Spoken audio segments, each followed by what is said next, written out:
सब देखने और सुनने वालों को मोहब्बत भरा सलाम। नाज़रीन, फौज किसी भी मुल्क की हो, उसका काम होता है कि अपनी आवाम की हिफाजत करना। अगर दुश्मन भी हमला कर दे तो उसमें ये होता है कि फ़ौजी जवान जो होते हैं वो अपनी आवाम को महफूज मकामात पे पहुंचाते हैं और उनकी हर तरह की मदद करते हैं, कुछ भी हो जाए। मगर आज के दौर में आपने देखा जिस तरह हमारे पाकिस्तान के हालात बने हुए हैं और वहाँ पे जिस तरह लोगों के साथ जुल्म और ऐसी, मेरा ख्याल है मैं अगर अल्फाज थोड़े सख्त ना इस्तेमाल करूँ, कि दरिंदों जैसा सलूक किया जा रहा है, लोगों को उठाया जा रहा है, लोगों के ऊपर गोली चलाई जा रही है। अब हुआ ये कि बांग्लादेश के हालात ख़राब हो गए और बांग्लादेश में जैसे ही हालात ख़राब हुए वहाँ पे फ़ौज को बुला लिया गया और फ़ौज को बुलाने के बाद उनके चीफ ऑफ आर्मी स्टाफ के बयान ने, अगर मेरे से पूछे तो लोगों के, अवाम के और जो दूसरे लोग थे उनके दिल जीत लिए। उसका कहना था कि मैं अपनी अवाम के ऊपर गोली नहीं चलाऊंगा, नहीं चलाऊंगा। मैं अपनी अवाम को कभी भी ये दिन नहीं दिखाऊंगा जब तक मैं हूँ कि मैं उन पर गोली चला के उनकी जान लूँ, क्योंकि मैं उनकी जान की हिफाजत के लिए बैठा हुआ। ये बड़ा एक अहम पॉइंट है, नोट कर लें। और ये बहुत बड़ा ऐलान था। आज देखे कि बांग्लादेश पाकिस्तान से अलहदा हुआ था, मगर उसकी फ़ौज के चीफ ऑफ आर्मी स्टाफ के बयान ने सोशल मीडिया पे भी खलबली मचा दी और लोग उसे, मेरा ख्याल है कि बड़ी इज्जत की निगाह से देख रहे हैं और बड़ी तारीफ कर रहे हैं। ये होता है जो लीडर होता है, जो मुल्क के लिए, जो मुल्क को समझता है कि ये जो अवाम है ये भेड़ बकरियां नहीं है, ये यहाँ जो अवाम है इन्होंने मुझे इज्जत दी है। तो मेरा मकसद भी यही है कि ठीक है, हालात ख़राब हो जाते हैं, पूरी दुनिया में ये सिलसिला चलता है, कोई भी मुल्क है किसी जगह भी किसी वक्त हालात ख़राब हो सकते हैं, अवाम है। लेकिन फ़ौज की चीफ की तरफ से ये बयान जो था ये एक बड़ा अच्छा बयान था। और इससे ये होता है कि जब आपकी फ़ौज इस तरह के बयान फ़ौज का चीफ देता है तो फिर वो बातचीत के रास्ते भी खुल जाते हैं। जो अवामी लीडर होते हैं जिनकी वजह से ये मसाइल पैदा होते हैं, उनके साथ बातचीत करके जो भी मसाइल है उन पर काबू डाला जा सकता है। अब ये बात आपको बताने का मकसद था कि पाकिस्तान के हालात कुछ इससे मुख्तलिफ है।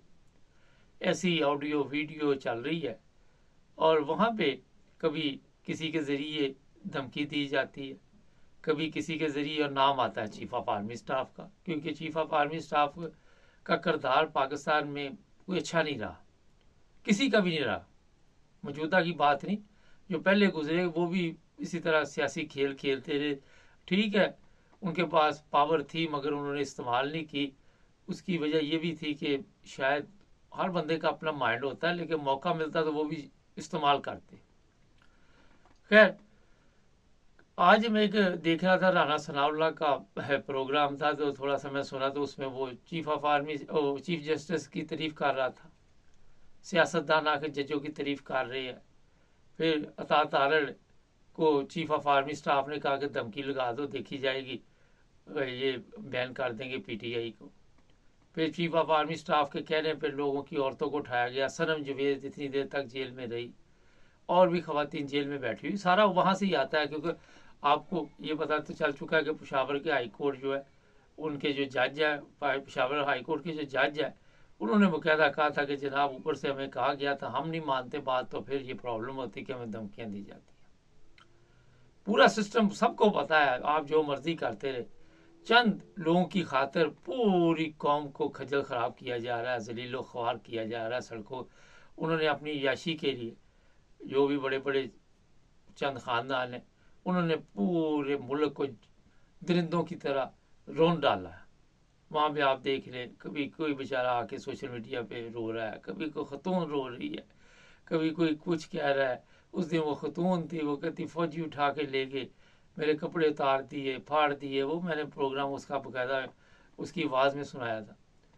कभी कोई माँ आके रो रही है कि मेरे بچوں کو مارتے لے گئے، میری بیٹی کے اوپر بھی تشدد کیا، بوڑھی عورت تھی وہ بھی بیچاری سوشل میڈیا پہ رو رہی تھی. تو یہ سب کچھ ٹھیک کرنے کے بجائے جی ہم ٹیلی فون سنیں گے. 7 لاکھ فوج ہے بھائی، یہ سب آپ اپنی امام کے ٹیلی فون سن رہے ہیں اور لوگوں کو یہ بتایا جا رہا ہے نیک قوانین بن رہے ہیں، تمام لوگوں کے ٹیلی فون کال سنی جائیں گی، جو بھی کوئی فون کرے گا، کوئی میسج کرے گا، یہ کرے گا وہ کرے گا. آپ اس طرح حالات پہ کنٹرول کر کے دکھائیں مجھے. آپ کبھی بھی سختی کے ساتھ آج کے دور میں حالات پہ کنٹرول نہیں کر سکتے. اور نہیں تو 1 سال 2 سال 3 سال چلو 10 سال بھی آپ تشدد کر لیں گے لوگوں کے اوپر، لیکن آخر میں کب تک یہ چلے گا؟ بڑے بڑے جابر بادشاہ اس سے پہلے گزرے، لیکن ظلم بھی لوگوں نے برداشت کیا، سب کچھ کیا. آج ان کو جس طرح لوگ ذلت و رسوائی کے ساتھ یاد کرتے ہیں، ان کا مقدر بن چکا ہے. یہ یزید یہی مہینہ ہے نا، اس کی قبر پہ تھوکنے جاتے ہیں لوگ. تو جب اپنی قوم پہ ظلم ہوگا، اگر بنوں کی بات کریں وہاں پہ اتنا ظلم کیا گیا، اور کامرس میں ایک صاحب لکھ رہے تھے کہ کچھ بھی نہیں ہوا، تو میرا خیال ہے کہ یا تو یہ سمن بکمن امیون میں کہہ ہی سکتا ہوں، اور کیا میں کہہ سکتا ہوں. خیر، یہ تو میں نے ایک آپ کو بات بتا دی.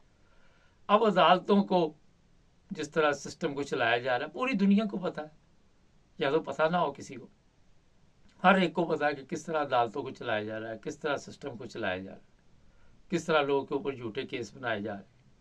عمران خان جو ہے اس کو چلو جیل میں ڈال دیا، وہ جی ہمارے قابو جیل میں نہیں آ رہا، اس پہ ظلم کر رہے ہیں. کبھی کوئی اس کے لیے مسائل پیدا کرتے ہیں، کبھی اس کا کوئی موبائل چھین لیتا ہے، کبھی کچھ کرتا ہے، کوئی کچھ کرتا ہے. تو یہ آپ کو پتا ہونا چاہیے کہ جب آپ کا سربراہ عوام کا ہوگا، یہ ہے اصل میں اب بات جو میں آپ کو بتانے والا ہوں. جب عوامی لیڈر ہوگا جسے عوام نے عزت کے ساتھ اس کرسی پہ بٹھایا ہوگا، وہ اپنی عوام کے اوپر ظلم نہیں کرے گا. یہ وہ لوگ ہیں جو دال لگا کے اوپر آئے، جو شارٹ کٹ راستے سے جس کو آپ سوئچ بھی کہہ سکتے، جن کا سوئچ لگ گیا اور یہ وہاں پر پہنچ گئے. ان کی کسی کی بھی یہ حیثیت نہیں تھی، جو بھی لوگ وہاں پہ بیٹھے ہوئے ہیں. اور آج میں نجم سیٹھی کا بھی دیکھ رہا تھا کہ وہ کہہ رہا تھا کہ یہ نون لیگ والے جو ہے، فرض کرے نواز شریف ہے، اس کی بیٹی ہے شہباز شریف ہے، یہ کیوں نہیں علیحدہ ہوتے؟ کہ کیسے علیحدہ ہوں گے؟ ان کو بھی ظاہر جنہوں نے بٹھایا ہوا ہے، انہوں نے ان کو استعمال کرنے کے لیے ان سے بڑے وفادار ان کو نہیں ملے ہوں گے کوئی بھی. ان کو یہ مقصد نہیں ہے کہ ملک کو چلانا ہے، ان کو یہ ہے کہ عوام پہ تشدد کیسے کرنا ہے، عوام کے اوپر ظلم کیسے کرنا ہے، اور کن لوگوں کے ذریعے کرانا ہے. کیونکہ آپ کو پتا ہونا چاہیے کہ جب اس طرح کا کام ہوتا ہے تو بدماش لوگوں کو اکٹھا کیا جاتا ہے. کبھی کسی کو اٹھا لو، وہ شاعر وہ بیچارے کو اٹھا کے لے گئے، اغوا کر لیا. کون کروا رہا ہے یہ سب؟ کبھی مریم آ کے کہہ رہی ہے جی ججوں کو ملک کو چلنے دو. ملک چل کہاں سے رہا؟ کون سا ملک چل رہا ہے جی؟ تو آج کے دور میں جن لوگوں نے ہمارے سے آزادی لی تھی، ان کی فوج کی سوچ، ان کے چیف آف آرمی کے سٹاف بنگلہ دیش کے کی سوچ اور ہمارے کی وہی رہی. ہم نے سب کچھ گنوا کے بھی، اپنا آدھا ملک گنوا کے بھی نہیں سیکھا، اور انہوں نے علیحدہ ہو کے بھی سیکھ لیا. تو جناب یہ میں آپ کو بتا دیتا ہوں، حالات اسی طرف جا رہے ہیں کہ ٹھیک ہونے والے نہیں ہے. دوسری بات، جرمنی میں جو افغانی لوگوں نے پرچم کی بے حرمتی کی پاکستان کی، ان کو گرفتار کیا گیا، اور لوگ آگے کہہ رہے جی وہاں ان پہ بڑا تشدد ہو رہا. کوئی تشدد نہیں ہوتا، جرمنی پولیس تشدد نہیں کرتی، وہاں کو پاکستان نہیں ہے. لیکن ان کو جو قوانین ہے اس کے مطابق سزا ملے گی، اور ہو سکتا ہے اگر وہ سیاسی پناہ پہ ہوئے تو پھر جو ان کے قوانین ہیں، کیونکہ ایک سفارت خانے پہ حملہ کرنا ہے، قونصلیٹ پہ حملہ کرنا بہت بڑا جرم ہے، اس ملک پہ حملہ ہوتا ہے.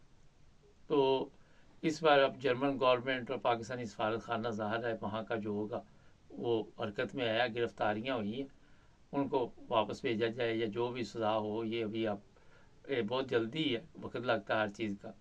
ویڈیو ہر چیز موجود ہے، ثبوت موجود ہے، دیکھتے ہیں. جڑے رہے ہمارے ساتھ، ہمارے چینل کو بھی سبسکرائب کریں.